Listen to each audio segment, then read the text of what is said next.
بسم اللہ الرحمن الرحیم۔ یہ واقعہ میرے گاؤں کے ایک شخص کے ساتھ پیش آیا۔ سارے گاؤں میں یہ واقعہ مشہور ہو گیا تھا۔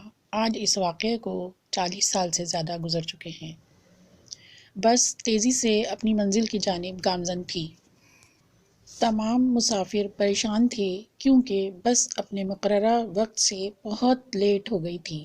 دادو اور میہر کے درمیان بس خراب ہو گئی تھی جس کی وجہ سے دیر ہوئی تھی۔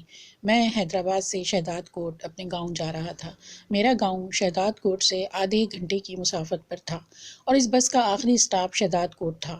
میرا گاؤں اس سے پہلے تھا، لیکن میری پریشانی کا سبب یہ تھا کہ بس مجھے مین روڈ پر اتارے گی، جبکہ میرا گاؤں مین روڈ سے بہت دور تھا۔ اگر زیادہ دیر ہو گئی تو گاؤں تک کوئی سواری بھی نہیں ملے گی۔ مغرب کے بعد وقت گاؤں کے لوگ اپنے گھروں کو لوٹ آتے ہیں۔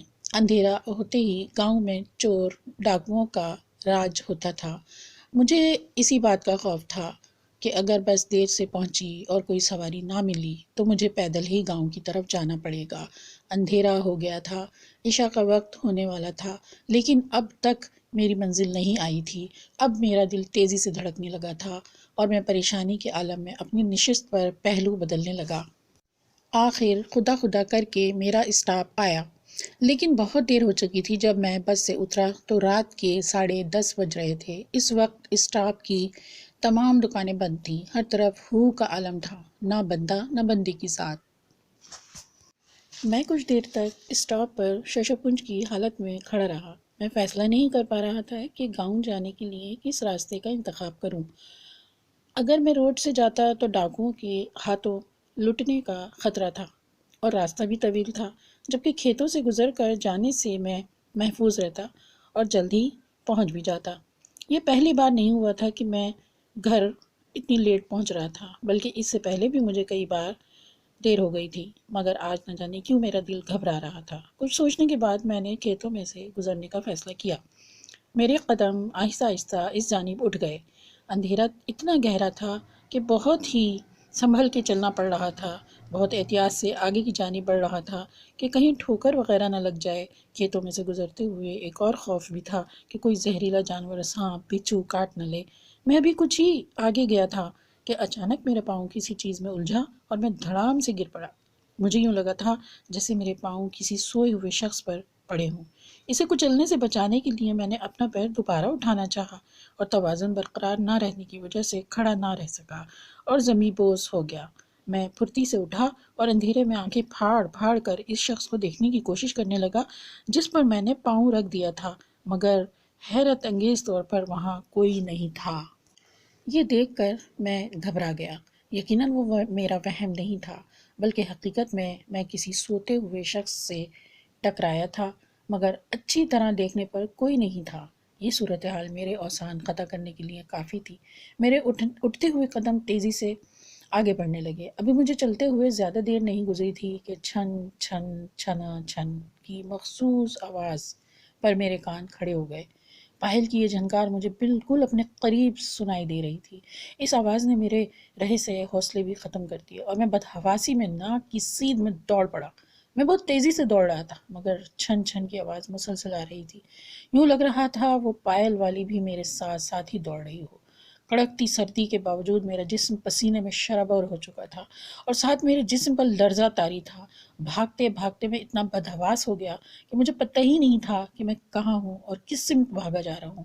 اچانک مجھے ٹھوکر لگی اور میں منہ کے بل لڑھک گیا۔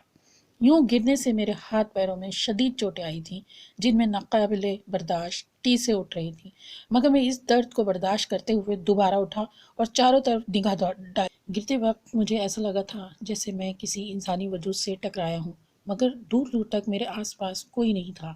یہ دیکھ کر میرے خوف میں مزید اضافہ ہو گیا تھا۔ تاہم اتنا ضرور ہوا تھا کہ پائل کی چھن چھن کی آواز آنا بند ہو گئی تھی۔ میں نے دوبارہ بھاگنے کی کوشش کی، مگر اب میرے پاؤں من بھر کے ہو رہے تھے۔ چنانچہ بمشکل قدم اٹھاتا ہوا میں آگے کی جانب بڑھنے لگا۔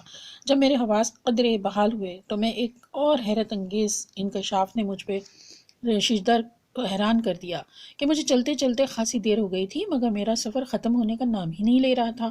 میں نے کھڑے ہو کر اپنے ارد گرد کا جائزہ لیا تو مجھ پر یہ راز کھلا کہ میں وہیں کھڑا ہوا ہوں جہاں ٹھوکر کھا کر گرا تھا۔ میری عقل نے کام کرنا چھوڑ دیا، میں خوف زدہ ہو گیا۔ مجھے لگا کہ میں کسی پراسرار مخلوق کے چنگل میں پھنس گیا ہوں۔ مجھے گاؤں کے اکثر افراد کے ساتھ پیش آنے والے واقعات یاد آ گئے۔ ان پر یقین نہیں کرتا تھا، مگر آج میرے ساتھ یہ سب کچھ پیش آ رہا تھا۔ میرے ذہن میں بس یہی خیال تھا کہ جان بچ جائے، پھر کبھی اس راستے سے نہیں گزروں گا۔ میں ان سوچوں میں گم تھا کہ اچانک زور زور سے ہنسنے کی آواز آنے لگی۔ میں نے چونک کر نظریں گھمائیں تو میرے چاروں طرف لوگ کھڑے تھے۔ جی ہاں، میرے چاروں طرف لوگ کھڑے ہوئے تھے۔ وہ سب عجیب و غریب شکل و شباہت کے تھے۔ ان کے رنگ سیاہ تھے اور قد بہت لمبے تھے۔ وہ مجھے دیکھ کر مسلسل ہنس رہے تھے۔ انہیں دیکھ کر میں جیسے پتھر کا ہو گیا تھا۔ ایسا لگ رہا تھا جیسے میرا دم نکل رہا ہو، اور پھر اگلے ہی لمحے میں گر پڑا۔ لیکن میں بے ہوش نہیں ہوا تھا، ان کی آوازیں بخوبی سن رہا تھا۔ ان میں سے ایک نے کہا، اس کو اٹھاؤ اور ساتھ لے چلو۔ آخری جملہ تھا جو بے ہوش ہونے سے پہلے میری سماعت سے ٹکرایا تھا۔ پھر مجھے ہوش نہیں رہا۔ آنکھ کھلی تو میرے لیے ایک اور حیرت کا جھٹکا لگا۔ میں ایک گھنے پیڑ کے ساتھ بندھا ہوا تھا۔ میرے منہ میں کپڑا ٹھونس کر اسے بھی جکڑ دیا گیا تھا تاکہ میں کوئی آواز نہ نکال سکوں۔ ارد گرد گھٹا ٹوپ اندھیرا تھا۔ یہ سب دیکھ کر میں سمجھ گیا کہ بس میرا آخری وقت آ پہنچا ہے۔ یہ مخلوق مجھے کچا کھا جائے گی۔ موت کے خوف سے میری دھڑکنیں اتنی تیز ہو گئی تھیں جیسے میرا دل سینہ چیر کر باہر نکل پڑے گا۔ اچانک ہنسی کی آواز پھر گونجنے لگی۔ میں مرنے کے لیے بالکل تیار تھا، بچنے کا تو سوال ہی نہیں تھا۔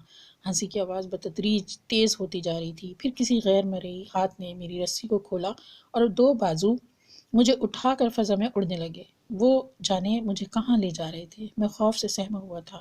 میرے دماغ نے کام کرنا چھوڑ دیا تھا۔ میں دل ہی دل میں خود کو باور کرا رہا تھا کہ موت تو ایک دن آنی ہی ہے، سو اب صحیح۔ کتنی دیر فضا میں پرواز کرنے کے بعد پتہ نہیں انہوں نے مجھے نیچے اتارا۔ وہ عجیب سنسان سی جگہ تھی۔ بہت بڑا کھلا میدان تھا جہاں ہلکی پھلکی روشنی پھیلی تھی جو ماحول کی ہیبت ناکی میں اضافہ کر رہی تھی۔ مجھ پر سکتے کی سی کیفیت طاری تھی۔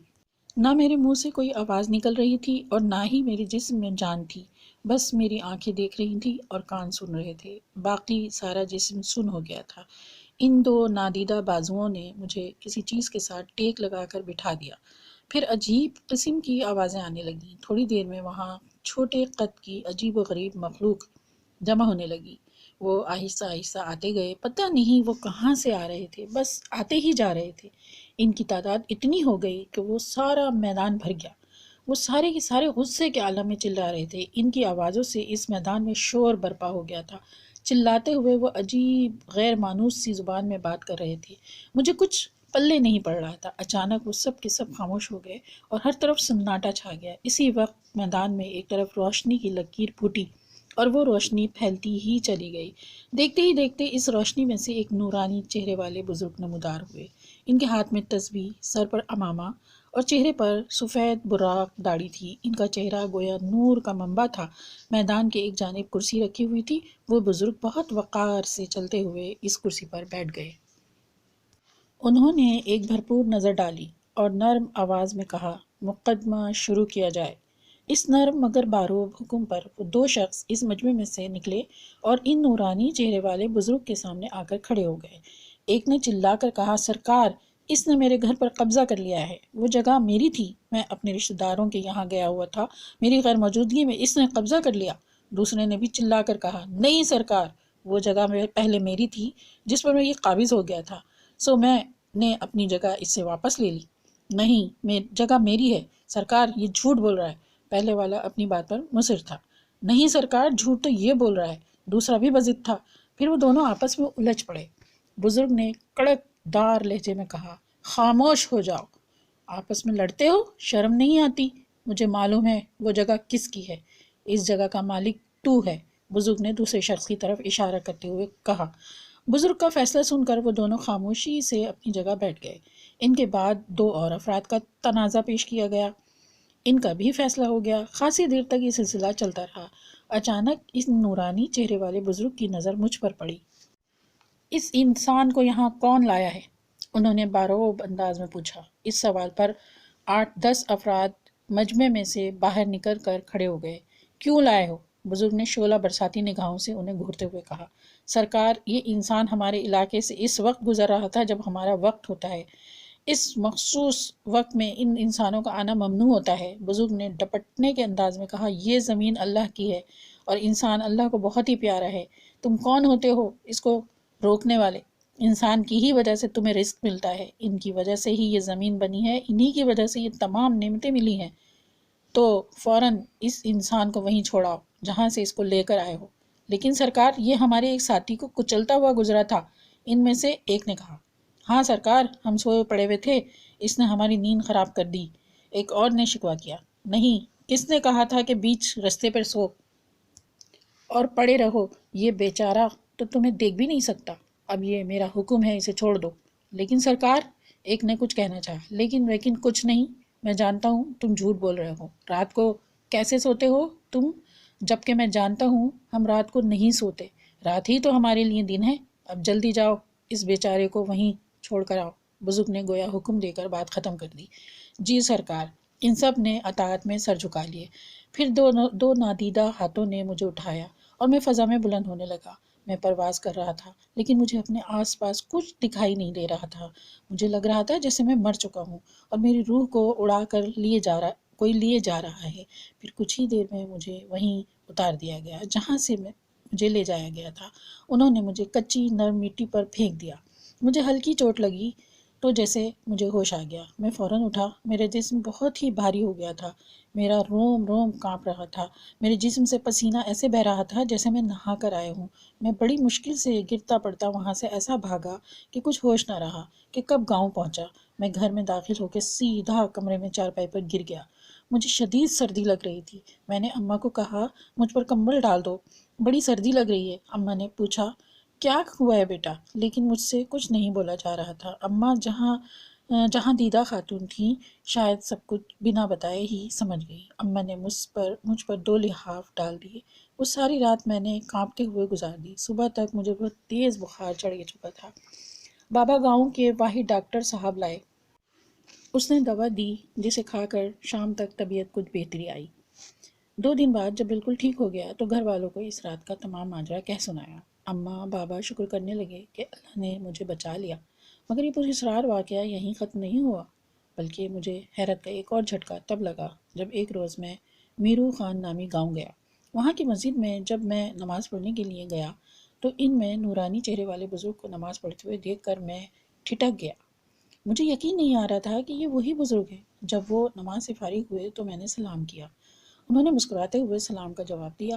پھر میں کچھ کہہ نہیں سکا، بس انہیں حیرت سے دیکھتا رہا۔ انہوں نے بڑی شفقت سے مجھے قریب بلایا اور اپنے پاس بٹھایا۔ بیٹا، حیران ہونے کی ضرورت نہیں ہے، وہ میرا کام تھا۔ آپ کا نام کیا ہے حضرت؟ میں نے بمشکل پوچھا۔ بیٹا، پہلے تم نماز پڑھ لو، پھر بتاتا ہوں ساری بات۔ میں نے ان کے کہنے پر عمل کیا اور فوراً نماز کے لیے کھڑا ہو گیا۔ سلام پھیر کر دیکھا تو بزرگ موجود نہیں تھے۔ میں نے انہیں مسجد کے اندر باہر ہر جگہ تلاش کیا، مگر ان کا کوئی پتہ نہیں تھا۔ وہاں لوگوں سے پوچھا تو ہر ایک نے لا علمی کا اظہار کیا۔ میں مایوس ہو کر واپس لوٹ آیا۔ اس بات کا افسوس مجھے ہمیشہ رہا کہ کاش میں نماز پڑھنے سے پہلے ان کا نام پوچھ لیتا اور ان سے اپنی کوئی دیرینہ خواہش پوری کروا لیتا۔ دوستو، ہمارے چینل ڈر اور خوف کو لائک، شیئر اور سبسکرائب کرنا نہ بھولیے۔ شکریہ۔